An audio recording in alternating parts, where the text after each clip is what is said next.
अस्सलाम वालेकुम, welcome to Mehboob TV Oman news. उम्मीद करते हैं कि आप तमाम दोस्त खैरियत से होंगे। आज की वीडियो के अंदर आपके सवालात लेकर हाजिर खिदमत हूँ। आपके सवालात के जवाब दिए जाएंगे, उन सवालात के जवाब दिए जाएंगे जो मेरे दोस्त अहबाब ने मुझसे कमेंट सेक्शन में पूछे थे।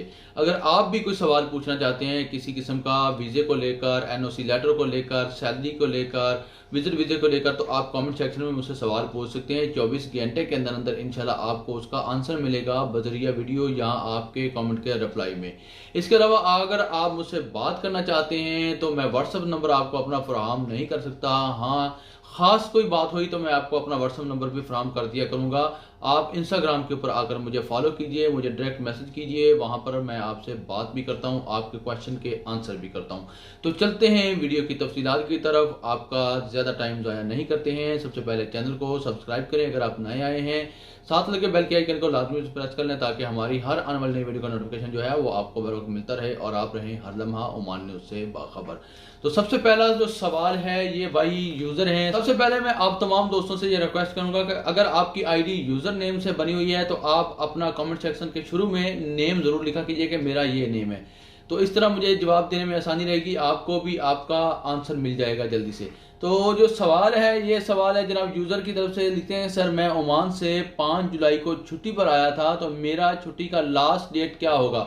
मेरे प्यारे भाई, 6 मंथ के बाद ओमान की एंट्री बैन हो जाती है। अगर आप ओमान का वीज़ा रखते हैं, आप छुट्टी पर जाते हैं, आपका वीज़ा 1 साल बाकी है, आपका वीज़ा 2 साल बाकी है, आप ओमान से छुट्टी पर गए पाकिस्तान, इंडिया, बांग्लादेश में, आपने वापसी पर तखीर कर दी, यानी कि वापसी पर आपने बहुत ज़्यादा लेट हो गए आप, तो 6 मंथ से पहले पहले आपको ओमान में एंटर होना पड़ता है। अगर आप 6 मंथ से ज़्यादा लेट हो जाते हैं तो आपकी एंट्री बैन हो जाती है, जिसके लिए एनओसी लेटर लेना पड़ता है।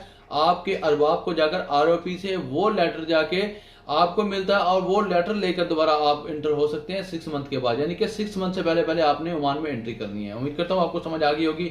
आगे लिखते हैं जनाब शौकत खान 6059 वाले, लिखते हैं कि अगर अरबाब ने ब्लॉक किया हो तो 1 साल के बाद अपने मुल्क कैंसिल जा सकते हैं, कोई फाइन होगा या नहीं भाई, थोड़ा समझा दे। मेरे प्यारे भाई, जिन लोगों को अरबाब ने ब्लॉक कर दिया है उनका पासपोर्ट, उनका एयर टिकट शुरता खाना के अंदर आरओपी के पास जमा होता है। जब भी उनको आरओपी, लेबर कोर्ट या बल्दिया पकड़ती है तो उनको सीधा डिपोर्ट किया जाता है। ये नहीं कि उसी वक्त डिपोर्ट कर दिया जाता है, डिपोर्ट करने का उनका एक टाइम टेबल होता है, वो अपने हिसाब से डिपोर्ट करेंगे। आपको 1 दिन में भी डिपोर्ट कर सकते हैं, आपको 10 दिन में भी डिपोर्ट कर सकते हैं, आपको 6 महीने में भी डिपोर्ट कर सकते हैं, आपको 1 साल के बाद भी डिपोर्ट कर सकते हैं। हाँ, अगर आप इन तमाम मुश्किलों से बचना चाहते हैं तो आप अपने अरबाब के पास जाएं, उनका मिन्नत समाजत करें, तरला करें उनका, और उनको कहें कि वो आपका ब्लॉग ओपन करवा दें और आप बाइज्जत तरीके से अपने घर जा सकते हैं। ये सवाल है जनाब जाहिद शेख भाई साहब का, लिखते हैं अस्सलाम वालेकुम, मेरा वीज़ा लगे 3 मंथ हो गए हैं, अरबाब मेरा वीज़ा कैंसिल कर रहा है, तो कैसे अरबाब को मनाऊं कि वो एनओसी लेटर दे ताकि मैं दूसरी जगह काम कर सकूं, प्लीज़ हेल्प मी भाई।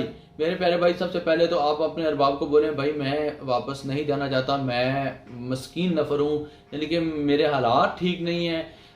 इन बातों से अगर वो नहीं मानता है तो फिर उनको बोले अरबाब मेरे से कुछ फ़ायदा ले लें, मुझे एनओसी लेटर दे दे, या मुझे एनओसी लेटर इस तरीके का दे दे कि मैं किसी दूसरी जगह पे काम कर लूँ, आपका लेटर साथ हो, मेरे लेबर कोड या किसी भी तरफ से मुझे परेशानी हो तो मैं वो आपका लेटर दिखा सकूँ, मैं आपको महीने का महीने कुछ ना कुछ फ़ायदा पहुँचाता रहूँगा। ये बातें थी जो आपको मैंने बता दी, उम्मीद करता हूँ आपको समझ आ गई होगी। उसके बाद यूज़र लिखते हैं कि मैं तंदूर का काम करता हूँ, मेरा फोरमैन कहता है मैं तुम्हें कैंसिल कर दूंगा, आपको कैंसिल भेज दूंगा, और वो मेरा सैलरी मुझे नहीं दे रहा, धमकी लगाता है, आप कैंसिल कर दूंगा। अब्दुल रहमान बात कर रहा हूँ। ये भाई अब्दुल रहमान बात कर रहे थे, ये तंदूर का काम करते हैं, इनका फोरमैन इनको सैलरी नहीं देता है। मेरे प्यारे भाई, अगर आपके पास बैंक मस्कत का या बैंक दोफार का या बैंक सुहार का किसी भी बैंक का कार्ड है, आप बैंक कार्ड होल्डर हैं, तो आप सीधा लेबर कोर्ट जाएं, उनको अपना बैंक कार्ड की स्टेटमेंट दें, उनको देखें, ये देखें जी मेरे पिछले इतने महीने से मेरे फोरमैन ने मुझे सैलरी ही नहीं पे की है, ठीक है। वो आपके अरबाब को, आपके फोरमैन को बुलाएंगे, आपकी सैलरी लेकर दे दी जाएगी। सबसे आसान तरीका यही है, कानून का रास्ता जो है, कानून का दरवाजा खटखटाएं, इंसाफ पाएं, इंसाफ आपको मिलेगा। कमाल सिंह 123 वाले लिखते हैं कि सर मेरे को सैलरी नहीं दे रहा, क्या करूं, 7 मंथ हो गए हैं, बहुत परेशान हूं, 700 रियाल है। तो मेरे प्यारे भाई, अगर आपके पास किसी भी बैंक का कार्ड है तो आप उस कार्ड की स्टेटमेंट निकलवाएं। बैंक स्टेटमेंट निकलवाने के बाद सीधा लेबर कोर्ट जाएं, उनको बोलें कि ये देखें मेरी कंपनी, मेरा फोरमैन, मेरा अरबाब मुझे इतने महीनों से सैलरी नहीं पे कर रहा है, मुझे लिहाजा बहुत ज़्यादा परेशानी है, मुझे सैलरी चाहिए। वो आपके अरबाब को मैसेज भेजेंगे, आपको भी टाइम दे देंगे, आपको अरबाब को भी टाइम मिल जाएगा, आप दोनों को बुलाकर आपकी सैलरी आपको दिलवा दी जाएगी। उसके बाद जनाब लिखते हैं इरफान अली भाई, लिखते हैं अस्सलाम वालेकुम भाई, मेरा नाम इरफान अली है, मैं लड़काना पाकपतन से बात कर रहा हूँ।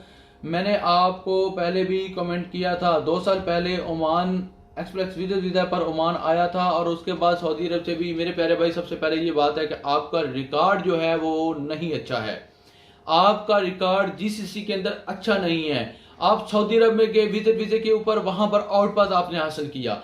आप दुबई में गए विजिट वीजे पर, वहां से आपने आउट पास हासिल किया, यानी कि आप तखीर का शिकार होते कि आपने आउट पास हासिल किया। विजिट वीजे के ऊपर आपने आउट पास हासिल किया, वर्क वीजे के ऊपर आप आउट पास हासिल करते तो फिर तो कोई ना कोई रीजन नजर आती थी कि इस वजह से आपने आउट पास हासिल किया, आपका वीजा लगने में तखीर होगी, कुछ ना कुछ मामला होते हैं।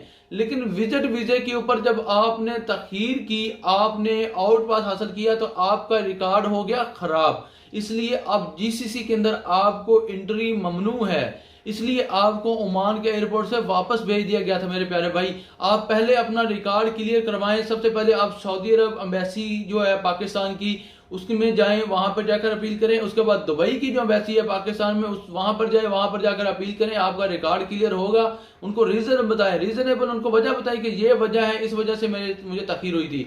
वो आपका रिकॉर्ड क्लियर करेंगे। रिकॉर्ड आपका जब साफ हो जाएगा तो उसके बाद आप किसी भी जीसीसी कंट्री के अंदर दाखिल हो सकते हैं। मेरे प्यारे भाई, आपको समझ आ गई होगी कि आपका रिकॉर्ड बेहतरीन नहीं है, इसलिए आपको ओमान में दाखिले की इजाजत नहीं दी गई।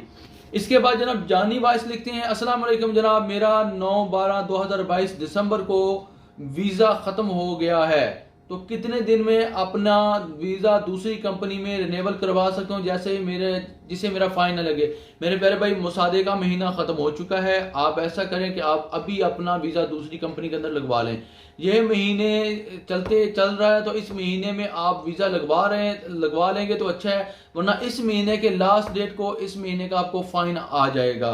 बल्कि ये जो अब ऊपर दिन गुजर गए हैं, आपका 9 तारीख है, आज मैं 14 तारीख का वीडियो बना रहा हूँ, तो 5 दिन का फाइन शायद आपको ना लगे, लेकिन अगर आप 10 से 15 दिन ऊपर जाते हैं तो आपको फाइन लग सकता है। आप ऐसा करें, क्योंकि मुसादे का महीना अब खत्म कर दिया गया, अब 15 दिन पहले बोला गया वीजा लगाने के लिए। जल्दी से अपना वीजा दूसरी कंपनी में तनाजुल कर लें, ये सबसे अच्छी बात है, नहीं तो आपको फाइन लगेगा। उसके बाद जनाब गुजर नाज लिखते हैं, गुजर नाज 4733 वाले लिखते हैं, भाईजान जो लोग कोरोना में आउट पास पे आए थे, क्या वो दोबारा आ सकते हैं? अरबाब ने ब्लॉक करवाया हुआ था, फाइन कोई नहीं था, मैं आउट पास पे आया था, तो प्लीज बताइए। मेरे प्यारे भाई, सबसे पहले तो अगर आपका अरबाब आपका ब्लॉक ओपन करवा दे तो आप वापस आ सकते हैं, अगर आपके ऊपर फाइन किसी किस्म का कोई फाइन नहीं था। दूसरी बात यह है कि जो आउट पास के अंदर आए थे उनसे ये बात कही गई थी कि अगर आप परमानेंट यानी कि हमेशा के लिए जिंदगी भर ओमान में नहीं आना चाहते तो बगैर फाइन पे किए आप अपने मुल्क वापस लौट सकते हैं। लिहाजा अब मुझे नहीं पता आपने कौन से बड़ा आउट पास हासिल किया था, लिहाजा अगर आपका अरबाब आपका ब्लॉक ओपन करवा के आपको वापस बुलाए तो आप वापस आ सकते हैं, वरना आप ओमान में नहीं आ सकते।